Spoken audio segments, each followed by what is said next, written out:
So, in the last class we looked at the differential equation that describes mass conservation, and that is because we wanted to express mechanics of fluids using a differential approach, and mass conservation is a fact that is associated with any system that we are going to deal with, and therefore, we expressed that fact as a partial differential equation.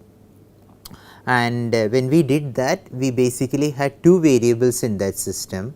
One was density and the other was the velocity field. We also simplified the relation for a constant density and then derived the equation of an incompressible fluid as well. So, we are going to continue and so we are trying to talk about dynamics of fluids, and as far as dynamics of fluids are concerned, these things are moving, they are in motion, and therefore, the way they start moving is because you are applying some external force onto the system, and and the kind of fluid flow that is generated is a consequence of how much is the force that you are applying. So, what you are really looking for is some kind of a relation between the velocities that are generated and connect that to the force that you have applied.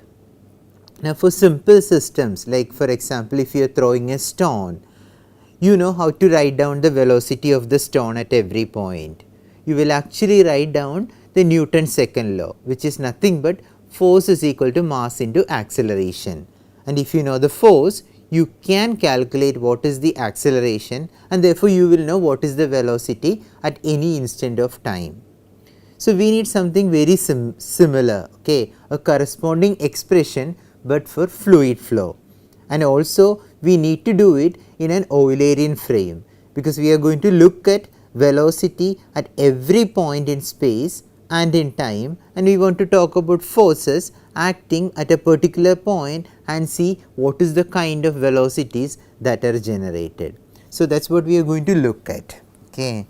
So, we are going to derive now equation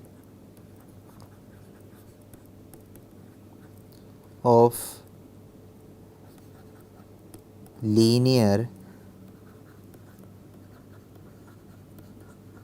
momentum conservation. So, we are going to talk about how what is the law that is going to come about when we are going to talk about conservation of linear momentum, and we will proceed exactly the way that we did yesterday. We will first write down, we will first consider a control volume. Let us consider a control volume.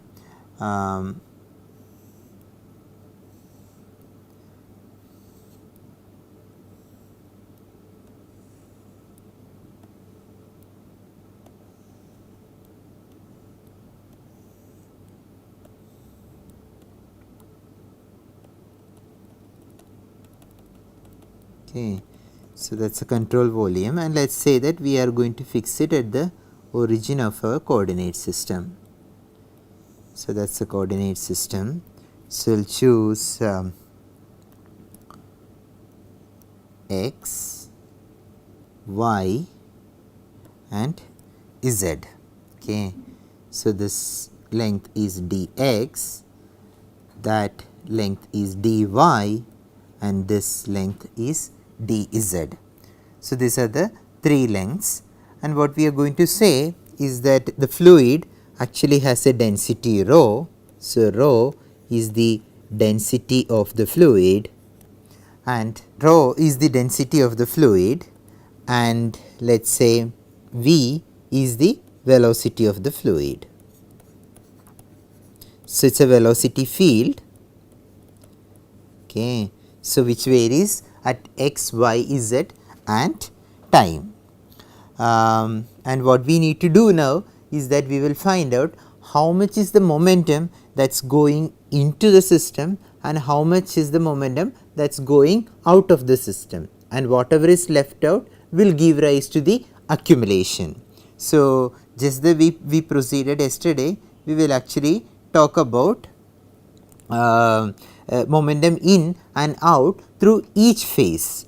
So, let us mark, let us say the first phase that we are going to consider is what I have marked with red color. Okay. So, that is a phase that is perpendicular to the x direction and its area is dy dz.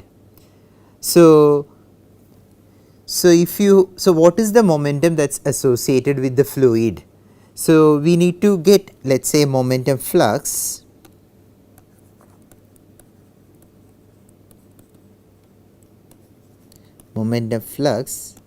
in through the x phase. So, that is going to be equal to rho times v. So, that is going to be the momentum density, okay, because its mass times velocity is your momentum. So, this is density is mass per unit volume. So, mass per unit volume times velocity is going to give you the momentum density and multiplied by u times dy dz. So, u times dy dz is going to be the flow rate. So, velocity times area is the flow rate. So, this is the flow rate times the momentum is the total momentum that is getting in through the phase dy by dz.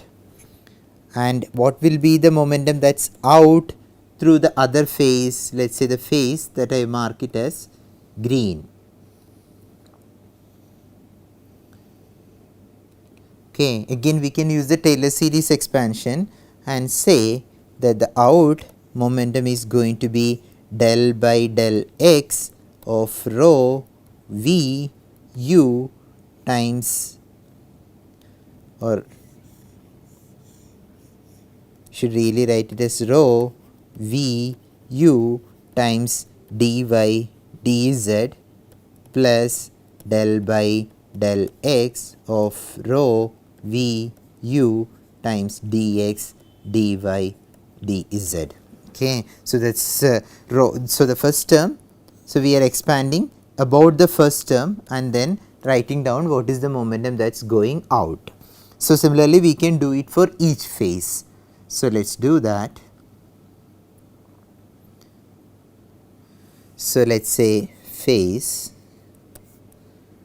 momentum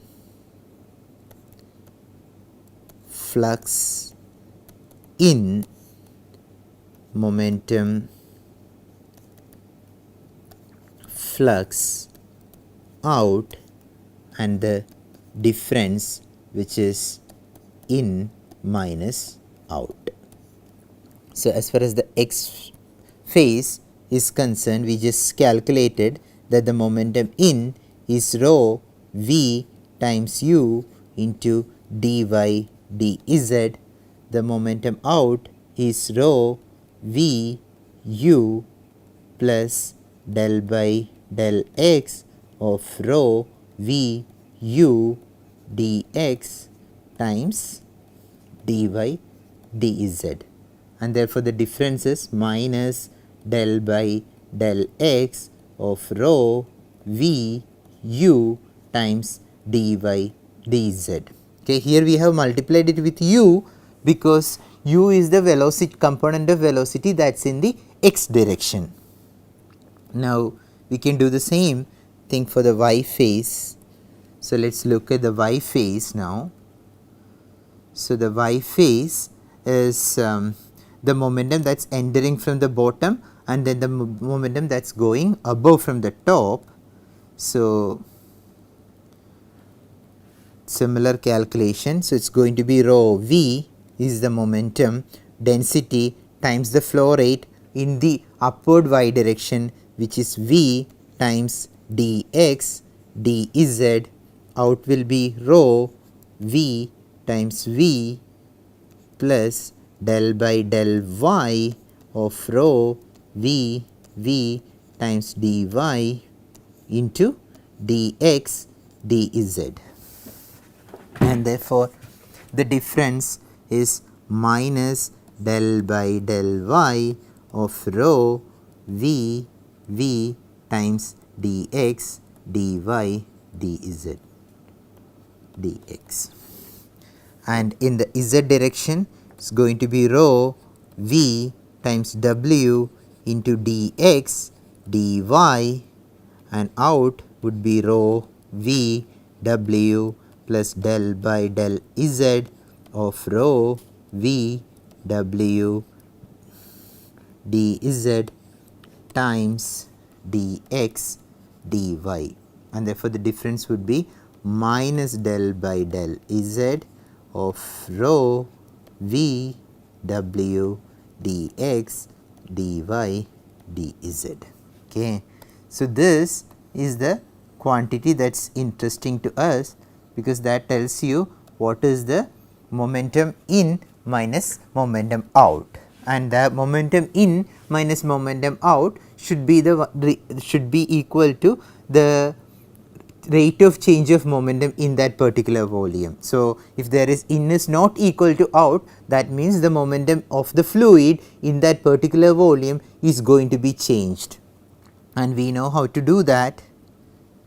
So, we can say that in minus out has to be equal to rate of change of momentum, okay, which I can write as del by del t of rho v times dx dy dz. So, rho is the density, rho times dx dy dz will give you the mass, mass times v will give you the momentum, and del by del t is therefore the rate of change of momentum. So, rate of change of momentum must be then equal to the parts that I have marked in that red box. But then if you think about it a little more seriously, what you know is that the momentum or the rate of change of momentum is not just because there is a difference in the momentum in minus momentum out. You can get a rate of change of momentum if you apply a force also, right.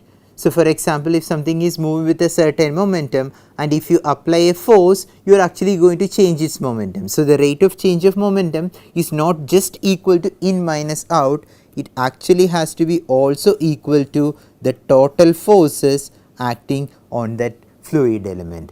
Okay. So, therefore, the right equation is sum of forces plus momentum in minus momentum out has to be equal to the total rate of change of momentum. So, therefore, we find that our equation should really be sum of forces that is acting plus all the quantities that we have found out as in this red box.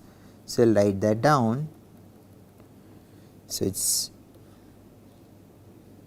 minus del by del x of rho v u times dx dy dz minus del by del y of rho v times dx dy dz minus del by del z of rho v w dx dy dz is equal to del by del t of rho v times dx dy dz. Okay, so that is the expression that now we have gotten when we have said that the sum of the forces plus momentum in minus momentum out is equal to rate of change of momentum. And now we need to simplify this expression. So, I will write that as sum of f is equal to del by del t of rho v, and I will bring all these quantities into the right hand side, plus del by del x of rho v u plus del by del y of rho v plus del by del Z of rho V W times dx dy dz. So, that is what you get when you rearrange. Now, this expression can be further simplified, and we get that when we are going to apply the product rule. So, let us apply the product rule throughout. So, the first term is density times rho v by rho dou t plus rho times plus del rho by del t times v, plus the next quantity that I can write as rho v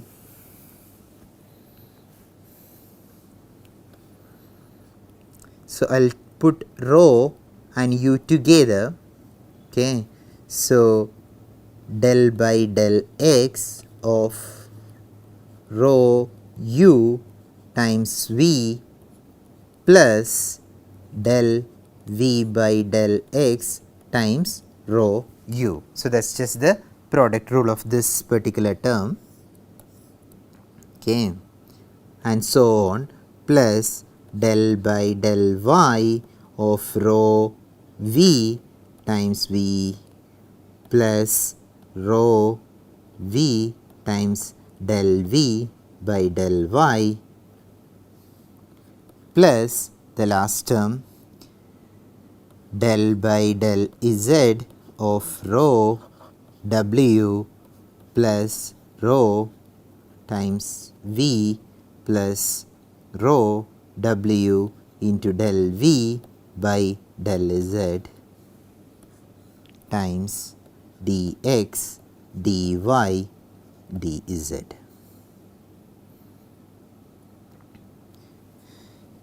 Is equal to, let us mark some of the terms that we want to write together. Let us say that term del rho by del t into v, that term and this term, and so we will write them together.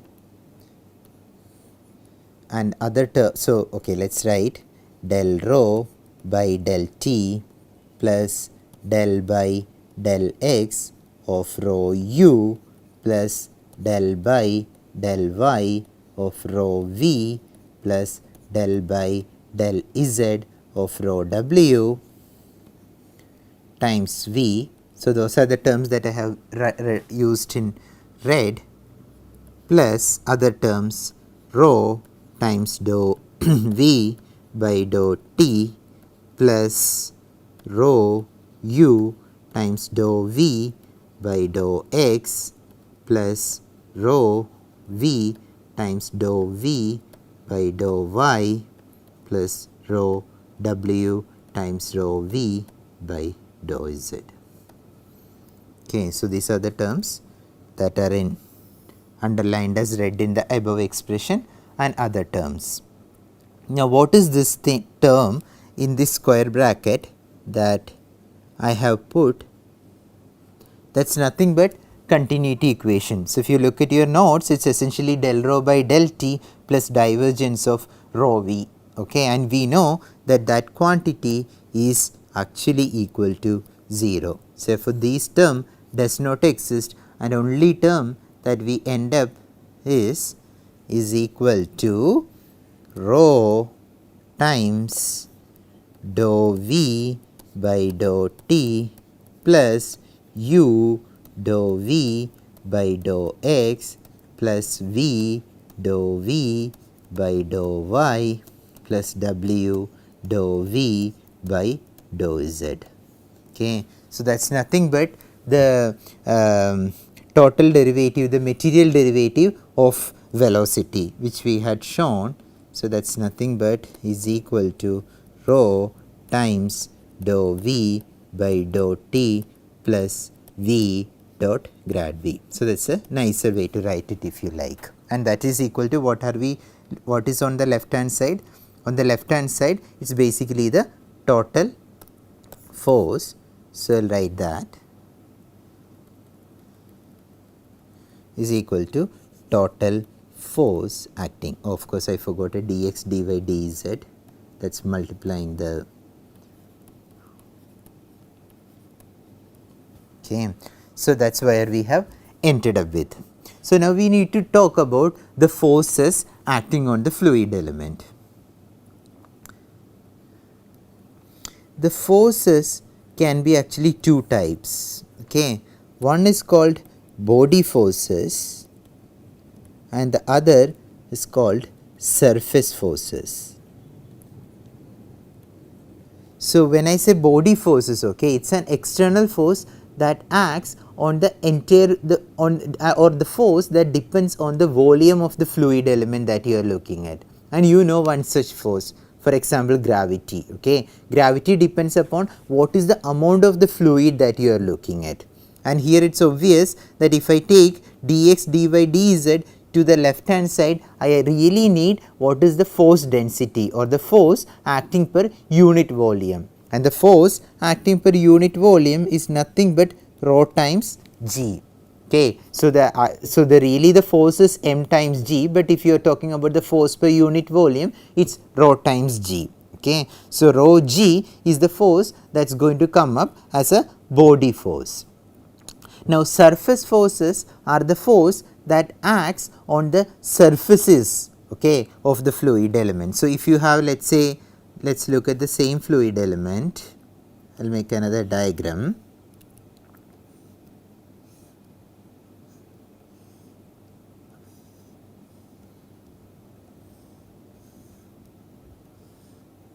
Okay. So, that is a fluid element, and we had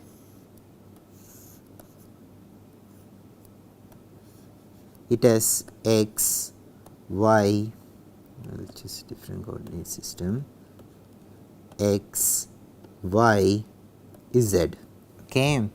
Now, on any face of it, let us say this fluid element is part of the fluid, this fluid element is surrounded by other fluid elements. So, the other fluid elements basically will be exerting some forces on this fluid element as well, and that force is exerted on the surface of this fluid element. So, what I am trying to say is that let us say if that is one of the fluid element, above that, draw again. Okay. So, that is one. Then above it there is going to be another fluid element, then on the side there is going to be another fluid element, and so on. So, the red fluid is going to exert some force on the black fluid, the black fluid is going to exert some force on the green fluid. So, this is all forces exerted on the surface, not on the that force exerted is essentially proportional to the surface area, because that force is getting transferred across the area. Okay. So, those are the kind of forces that you call as surface forces, and there are two surface forces. One is something that you already know, and that is the pressure. The second is the shear stress. So, if you remember the definition of the Newton's law of viscosity, we defined it as stress is equal to a constant times strain, okay, and that constant is what we called as viscosity. So, stress is again defined as force per unit area. So, the pressure forces, shear stresses are examples of surface forces. Okay, because you can see that that force is defined per unit area, unlike the body force which is defined per unit volume, because it depends upon the mass of the object that is under consideration. So, since we now understand what are the body forces and what are the surface forces. So, as far as body force is concerned, we know what is the expression that we need to use in the equation that we have. So, this is the form of the equation at the moment. This is the form of the equation at the moment.